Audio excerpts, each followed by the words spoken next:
নমস্কার, হর হর মহাদেব। আমি আপনাদের ঠাকুরমশাই দেবজিৎ চক্রবর্তী। আজকে এই ভিডিওর মধ্যে বলবো যে কোন বার কোন দেবতার জন্য রয়েছে সেটাই বলবো। তাহলে খুব গুরুত্বপূর্ণ ভিডিও এবং সবার জন্য দেখার জন্য ভিডিও, তাই চ্যানেলটি সাবস্ক্রাইব করবেন এবং ফলো দিয়ে সঙ্গে থাকবেন।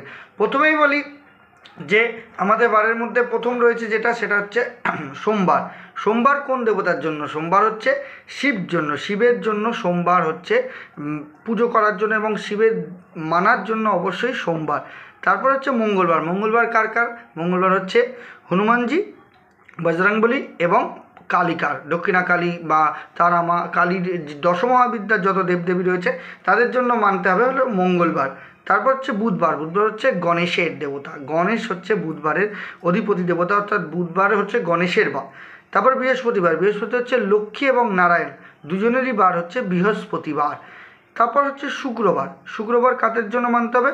শুক্রবারে অনেক দেবদেবী রয়েছে, তার মধ্যে হচ্ছে লক্ষ্মী, দুর্গা এবং সন্তোষী মা।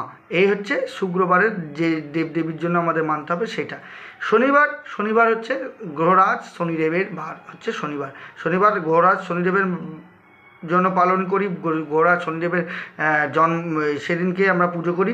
এবং রবিবার হচ্ছে সূর্য এবং গুরুদেবের জন্য কোনো বার হয় না, যে কোনো বারেই গুরুদেবের পুজো করা যায়, তাও অনেকে রবিবারকেই বলা হয়।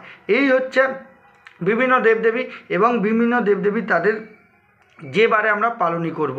যারা শিবের ভক্ত, শিবকে মানেন, তারা সোমবার দিন করবেন।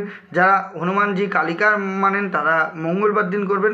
যারা গণেশকে মানেন তারা অবশ্যই বুধবার করবেন। যারা লক্ষ্মী এবং নারায়ণকে মানেন তারা অবশ্যই বৃহস্পতিবার করবেন। লক্ষ্মীনারায়ণ পুজো বৃহস্পতিবার করাই শ্রেয়। এবং তারপরে যারা লক্ষ্মী, দুর্গা এবং সন্তোষী মাকে মানেন তারা অবশ্যই শুক্রবার করবেন। শনিদেব গ্রহরাজকে মানলে অবশ্যই শনিবার করবেন। এবং গুরু এবং সূর্যের মানার জন্য অবশ্যই রবিবার।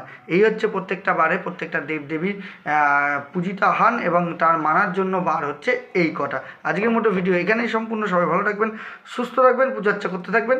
নমস্কার।